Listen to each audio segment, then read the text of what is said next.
Good morning, everybody. My name is Beatriz Romanos. I'm founder of Tech Food Magazine. It's a magazine specialized in food tech. Y bueno, cambio a castellano por hacerlo más rápido. Para mí es un honor realmente presentar hoy a Isabel Hoffmann, fundadora y CEO de Telespec, a la cual conozco desde hace por lo menos 2 o 3 años y he seguido su trayectoria muy de cerca.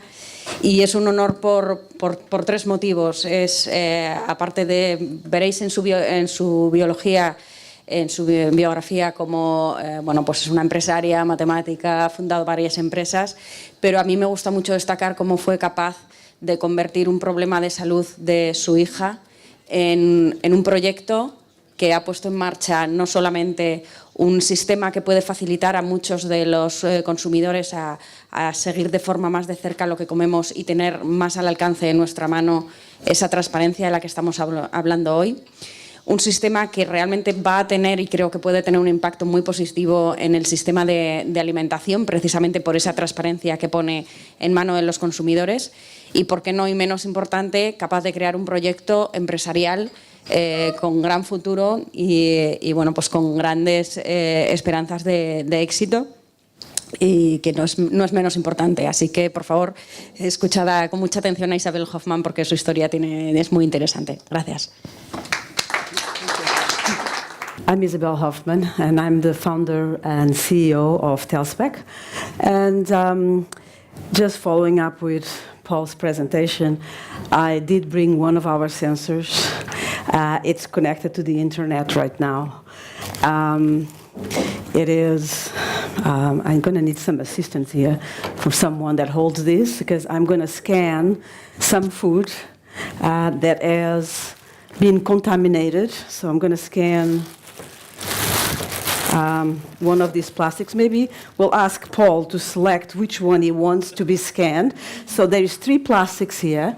They all the same formula, baby food, and they've been contaminated. Some of it is pure, and some of it is contaminated at different levels. And did you choose something? So I don't know what it shows. No idea what it shows, okay?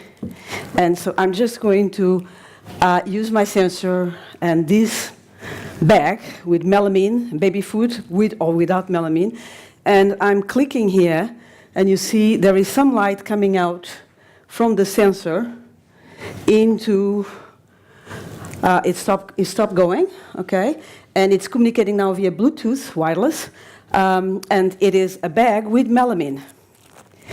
Yes, 5% melamine concentration. Want to give me another one? Thank you. So, as you see, it shows the near-infrared spectrum. It has a fingerprint for the melamine, which is on the top. And on the near-infrared, we're able to detect that fingerprint and able to tell a consumer or a user of this scanner that this food, in fact, is not saved. So I'm going to scan another one.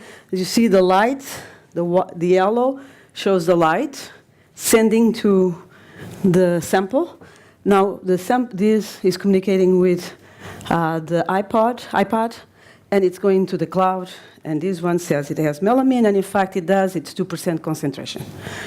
Okay? So, thank you very much. This is just, this is just one app that we have out of 4 now. And so, just to explain what we do, we don't just do this. But yes, as Beatrice said, my daughter was sick. We came from Europe into Canada in 2011, just after the massive recession that we found ourselves in, both in UK and in Spain and in Portugal, where we were living. And my daughter, within 3 months of being in Canada, she got severely allergic, like covered, hives and angioedema, which is swelling of different parts of her mouth and forehead, hands. And we knew that she was clearly under some form of allergy, but we couldn't really detect what it was. We did all sorts of tests, and nothing was ever conclusive. It took, basically she dropped out of high school. She was 14, and she went into bed. Blood pressure went down. The iron level went down, and she barely could walk from her bedroom to the washroom. And I am a serial entrepreneur, and I was starting my 7th company then, and I could not work. I literally sat by her bed to help her to go to the washroom and to help her to wash herself and so on. After many months of seeing many, many doctors, we finally did the right thing. We packed our bags. I took her in a wheelchair, and I took her to California, to Santa Rosa, to see a doctor called Neil Nathan. He's an MD. And Neil Nathan specializes on these things that are, in fact, he has a book called Medicine for Those That the Medical System Cannot Help. So my daughter certainly fell into that category. The medical system could not help her. So we saw Neil Nathan, and after 1 week of many tests, some of the tests were very interesting. I'll tell you in a second one of the tests. Neil said, your daughter is suffering from a severe allergy to penicillin.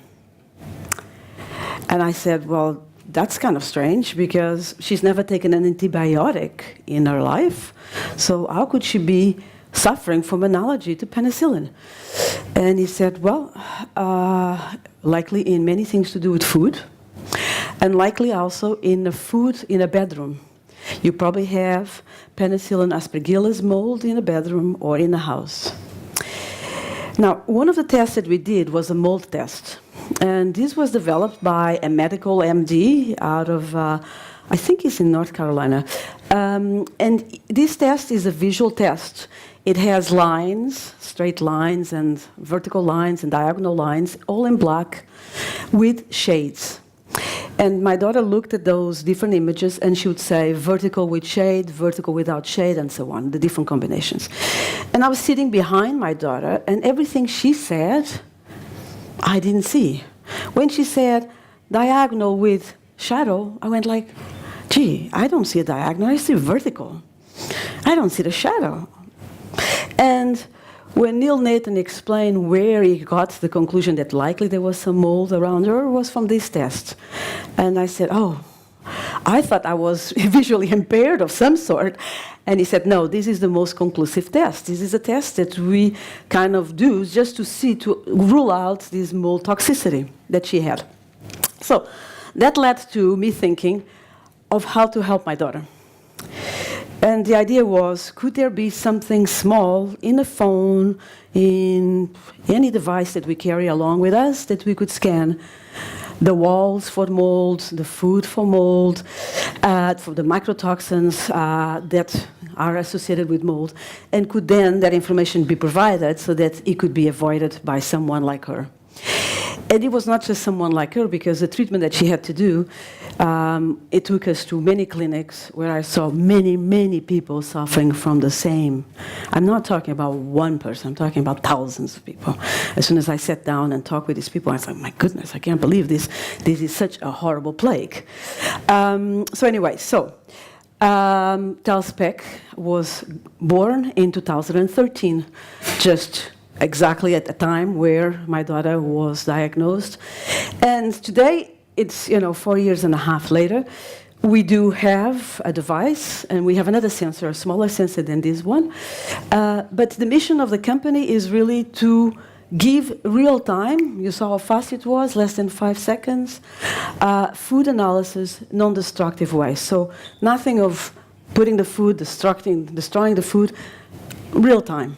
Now, we've won many awards, as you see there. We won even the European Union, one of the scanner awards, the challenge, many awards in the past year, actually over 8 awards. But we're a small company. We're not a big company, okay? So, and what I'm going to show you today, it's stuff that we're doing today. Some of it finalized, like the melamine is finalized. Some of it just initial, in early stages, but gives you a good vision of how we move on for 2030, 2050. So, this doesn't work. Can you move my slide, please? There we go. So, if, as Paul mentioned, one of the biggest problems is testing. Testing, analytical testing is expensive, not readily available to a consumer or anyone. I mean, takes a few weeks, okay, and destroys the food. So there is 4 problems with this concept, and it's only affordable really to large corporations. And even large corporations don't test every single food. They just simply can't do that. So, and why is that?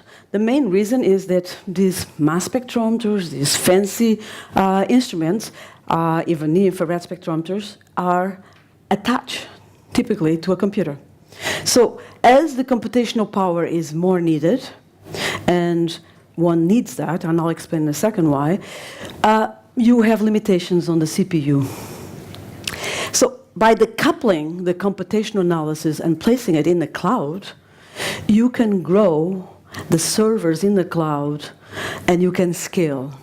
Because the problem here is not so much, is there melamine in my baby powder?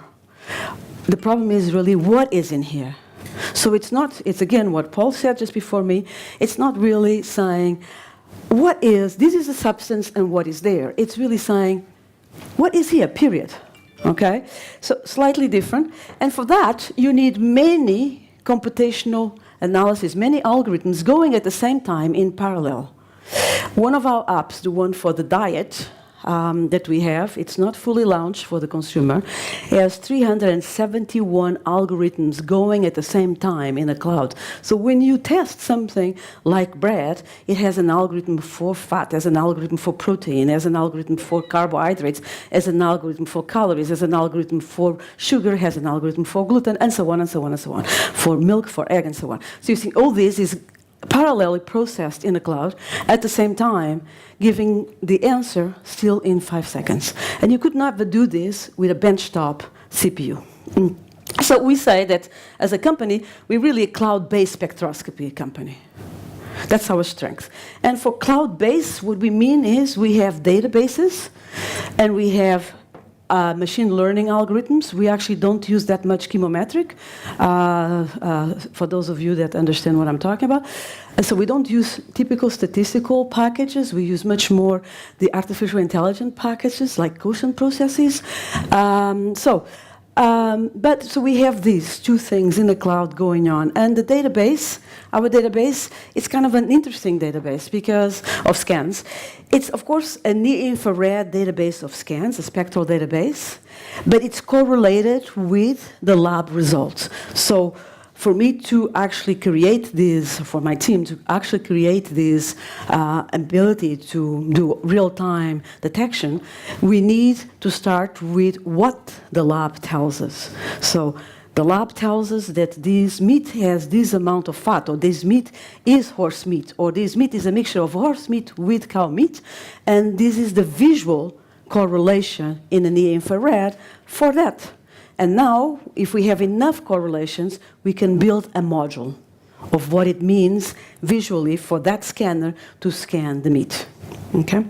So this is, we have today over 4 million spectral scans in our database. So baby steps. 4 million sounds huge. Believe me, it's baby steps. Sensors, and they don't have to be this sensor. We now have integrated in our cloud 7 different sensors. Sensors that can be individual on their own, integrated in phones, or integrated in fridges, in the connected kitchen, integrated in wherever you see. Those sensors are communicating with a smart device, and the information sent from here to here is very simple. It's only in kilobytes, because what is that information? So when I throw light to this sample here, the light comes out of this guy here. Let's see if I, no, it's lost the Bluetooth. So, but the light comes out, and the light is, the photons are going to travel in regular specific energy, so with a certain velocity. They hit the molecules of the food, and some of that light is absorbed and reflected back. Now they travel at a different velocity, a different wavelength, different energy. So we read the number of photons and the respective velocity or wavelengths that they travel. That gives us a unique fingerprint, and that information is kilobytes, is number of photons and energy. That information is sent here, And the device here, Bluetooth, connects to the cloud. The cloud does the analysis, sends back here.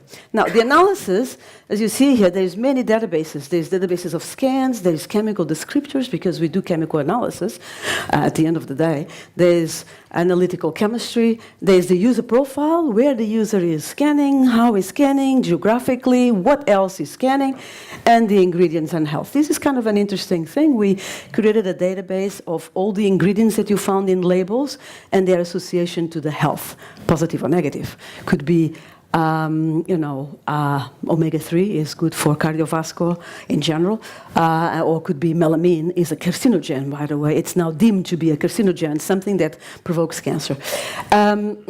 And there's the analysis going, okay? I don't have this clicker working, so you're gonna have to stay awake with me. Thank you very much. So this is an example of different work that we are doing using this sensor, and sometimes not this sensor. So in farming, we have a consortium of 100,000 olive oil growers in Andalusia working with our scanner to optimize the best time to harvest the olive, so for the production, the optimal production of olive oil. And what we learned is it's not just the fat in the olive oil that we have to measure, it's also the nitrogen in the leaves of the tree, which is kind of fascinating. So we measure both things, and when they are at optimum, they know to harvest. We also have other producers in pharma, like wine for optimization, and recently in animal feed as well. We have moisture being read in silos, moisture, protein, and fat, and so on. And so next slide, please. Now, our first paying client was actually a Dutch company. That they are the largest, they are actually owned by the largest milk company in Holland, but they are also the group in there they are the largest distributor of flour worldwide. And so they came to us with a problem, which was, can we know that this flour is pure, is authentic? And in flour, you get many mixtures in flour. Melamine, by the way, is used to adulterate flour. There's other things, and I think this is Matthew's favorite subject, which is, I mentioned this in one talk. One thing that really is used in flour, is what is called feather protein, or feather meal. And some of you probably don't know what this is, but what it is actually human hair from prisoners in China, where the hair is collected for free, of course, and then it's extracted the protein. And people go, ooh, that's disgusting. How can you put that in flour? But guess what? Melamine is far worse. Melamine is actually a carcinogen. This thing is not. This thing is simple protein, okay? So we did a project for adulteration of flour, and today this group is actually using it for buying the flour. In this project, we learned something really interesting. We got samples from all over the world, and we realized that we could subcategorize the samples into regions. So the pure flour that came from Europe was different from the one, same flour, but different. In the near-infrared, it had a different fingerprint from the one in Europe and the one in South America and the one in Asia. And we went back to this guy, we said, Frederick, there's something strange. Are you really giving us the same samples? Are they really, this flour is supposed to be? And he says, why? Well, we categorize them to be similar in 4 pockets. And once we gave them the information, he says, oh, you're looking at the geography. So we now know that we can do some traceability, some geographical traceability as well. Okay, next slide, please. Of course, we have an app for the consumers, but not out yet. That is allowing consumers to, as I mentioned a few seconds ago, test quite a few things in their food. And we're starting to work with restaurants to create fingerprints for their recipes so that they can do quality control. Next one. This is one of our favorite projects. We are actually working with a large appliance to connect in the kitchen into their fridge. The sensor, it's not our sensor, it's a different company sensors, so that we can test the quality and the safety of meat. And the differentiation of the meat. So if it is minced meat, does it have horse? What is the age of the meat? and what is the protein and fat content of that meat. So this project is a project that you'll see in 2019, 2020 in your home with smart fridges. Next one. This is a project that we work with Auchan, the large supermarket, the French large supermarket, Auchan. And this one, as you see, it's actually me there. It's very cold, was inside a warehouse, was winter. And there is the director of quality control, and we're scanning fruit for firmness, juice ratio, acidity, tactile acidity, and bricks. And this is very interesting because it's allowing Auchan to actually save in food waste. So they get the fruit from the producer. In 5 minutes, they have a full report, and they can decide if the food is going to the hypermarket, if the food is going to be sent back to the producer, or if the food is going to be given to a food bank. Auchan has 7 warehouses in France, and their presence in the world is 19 countries. In one warehouse alone, they move 100,000 tons of food. So you can imagine, of fruit. So you can imagine the size of this project. Next slide, please. And this is a slide that we're doing a project that we hope to do with ASTI, which is using this small scanner for traceability of fish, white fish, panga fish. Is white fish very, very much adulterated? Probably that study showed that. And we're using, we are part of EIT Food Kick, which is Horizon 2020 funds to produce this project. So this project is hopefully going to start in September. Next slide, please. This is the future, what we see that we can do in terms of the analytics. We're going to be able to give people, the food manufacturers and food retailers, monitor food safety in real life, reduce food waste, strengthen food brands, allow them to test certain individual preferences, and forecast annual volumes. But the most important thing is the next slide, is what I call the clean food revolution, getting the consumer involved at the level where the consumer can say, this food is not good for me, and I won't eat it.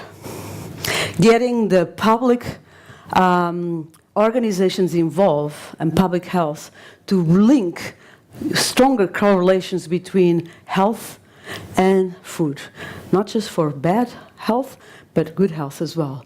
And essentially understanding the food industry stands on diets and health. All these, if we have it at the consumer level, it's going to change. And that's, to me, probably the most important thing, is that we can contribute for having children that are healthy in a society. Not like my daughter suffering from these problems at age 14 and missing 1 year of her life. So that's essentially the mission of Telspec. So we believe that we build trust in food, which has been lost. No. Stay there. Stay on the trust in food. Thank you very much. Hello, Isabel, and well, both of you. Who do you think should be responsible of traceability in our ecosystem? Because I think we as consumers are at the end of the chain. But there are so many actors involved on that I would like to have your vision about of this, because maybe there is the risk that we create so many different systems that at the end it would be difficult to be useful for everybody. So what would be the role of different actors? Go ahead. Can you hear me? Is that working? Yeah. Good question. The problem is that we have even at a sort of national level, we have at best, well, either a national or in Europe, a European type intervention, whereas in fact we have a global food system. We don't have a global regulator or a global approach. So we're always going to have those type of aspects. I think there's, behind your question, there's probably an even more fundamental one, is what do we mean by traceability? What do we mean by authentic? Because some of those are just simple processes which doesn't necessarily will add to transparency, but not necessarily good food. So you can, and in fact, it's quite an interesting anomaly in that diagram I put up, is that the big industry will have authentic, traceable food, and their food will be compliant with legislation. Whether it's necessarily what good food or gastronomic type food is a big question, which is why I put up, who are the guardians of good food? But it will certainly be authenticated food, because they will have the systems to be able to do that. But the smaller producers who probably produce more of the food that we might want to eat, they will be the ones who will be disadvantaged, because in a global food system they will be minute players. So unless they can service the local environment, they are going to be in a difficult position. So I don't really have the answer, but it would be desirable to have a global food system, but be aware, as soon as you go up a level, then you produce a system which most people won't be able to afford the cost. It'll only be the global players who will be able to implement it in the full way. Well, I totally disagree with you. So, I actually think that much the same way we have the internet after the World Wide Web was created, we'll have, as you saw today with the speakers, the Internet of Food. And the Internet of Food will allow you to Google, whatever you want to call it at that stage, what is in your food and where it came from and how it was produced. And hopefully the people have power enough so that these governments don't regulate that. I saw your last slide and I cringed, internet regulation. Of course, you're coming from UK and there is Theresa May saying all that kind of rubbish. But I hope that this is actually not what's going to happen. I hope we create, groups like this create the Internet of Food, and that we can actually have, at the consumer level, that power and that regulation, because it's the only one you can trust, frankly. These were great presentations, really mind-blowing. I have a question around, this morning a lot of the presentations have been handing back control to consumers and having them engage on an even deeper level around where food is coming from and what's in it. And I think right now we're still struggling to get consumers even engaged in the act of cooking itself.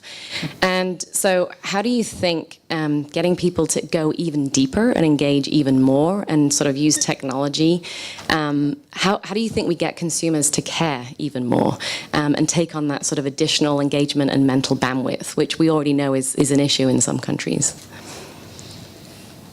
Do you want to go? I can disagree with you. I don't have the answer, but it was one of the questions I wanted to ask, because there was clearly people from MIT were talking about engaging with schools in terms of agriculture. Maybe this isn't the right place to, in a way, answer that question, but because in the UK there was a survey done and they asked children where milk came from, and they couldn't go further than the fridge. They didn't know where milk came from. So there was certainly in some parts of the world, and UK I think is probably one of, there is a fundamental need to educate children about food and agriculture, but food, so that until you get over that, if that isn't addressed, then some of the things we're talking about, because they're the next generation, they're going to be into, food just as a way of a process almost of just getting enough protein, fat, whatever, and there isn't going to be the same sort of gastronomy type ideal that I think we're trying to talk about today. So, good question. I do think schools, early learning, there needs to be a whole new sort of learning paradigm, I think, for food. Well, I also think there, of course, ideally should be schools, but I don't think that's going to happen either, because our teachers were not educated. Therefore, and the curriculum does not account for food science or understanding of nutrition. I think what's going to happen is actually the same thing as desktop publishing. And that was mentioned here today. 1984, no one was thinking about doing their own book or their own publishing.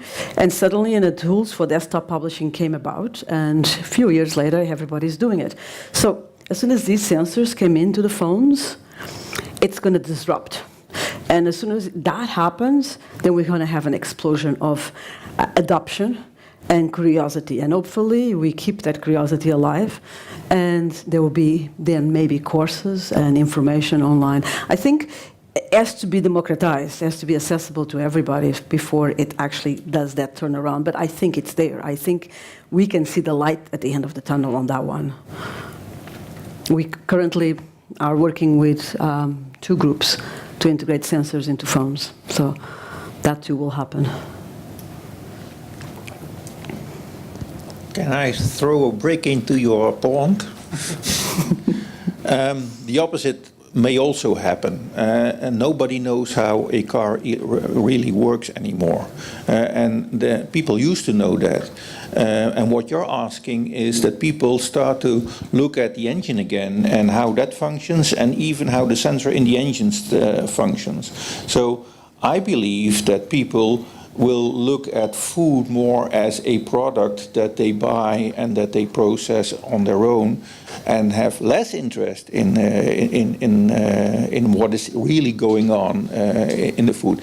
That's what I fear, but that's my Well, I opinion. think we already see that in North America.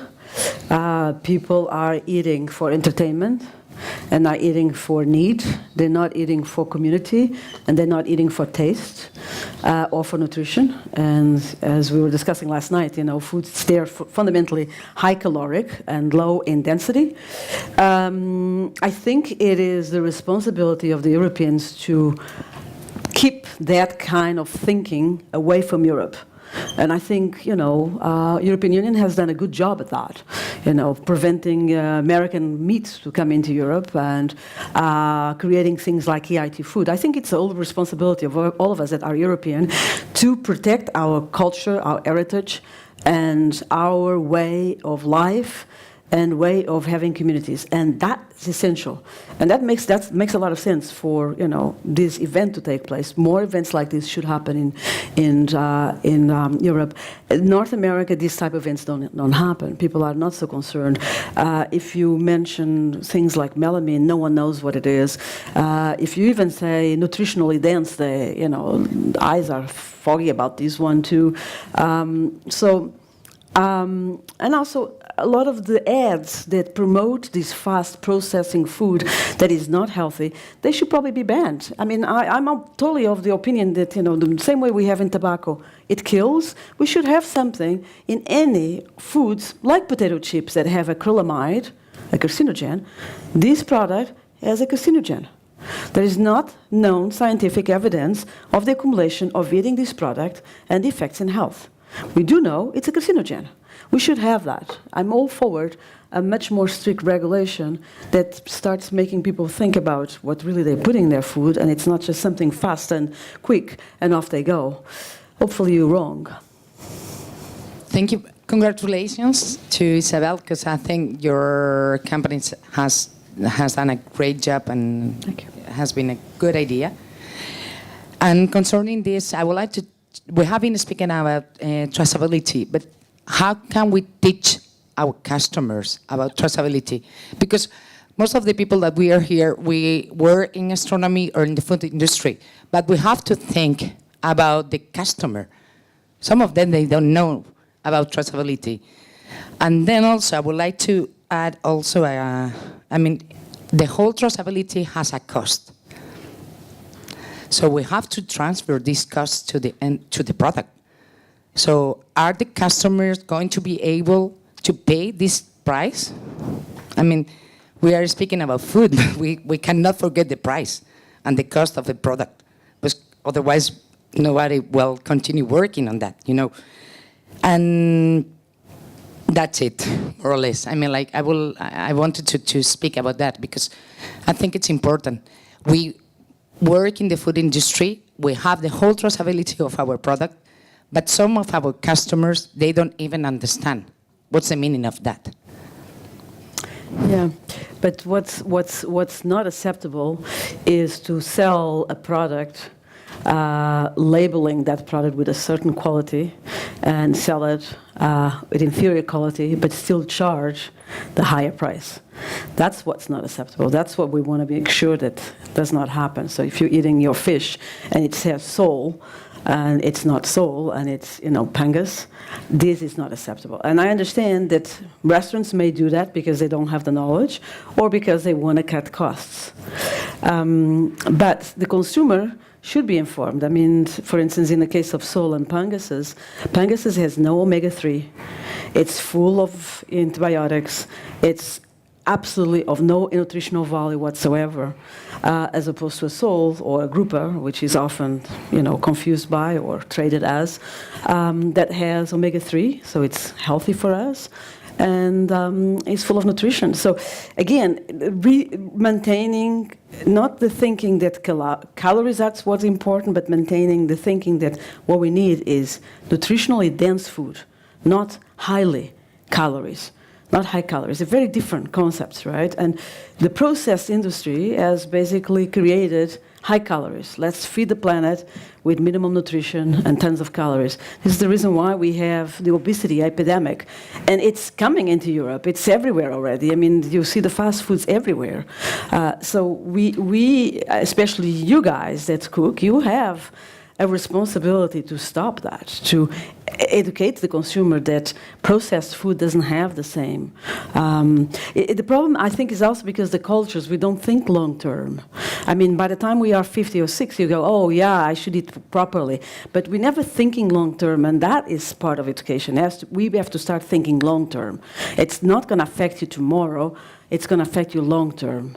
These are cumulative effects. And those are hard to see, but, I'm... Just to follow up. Is that on? Yeah.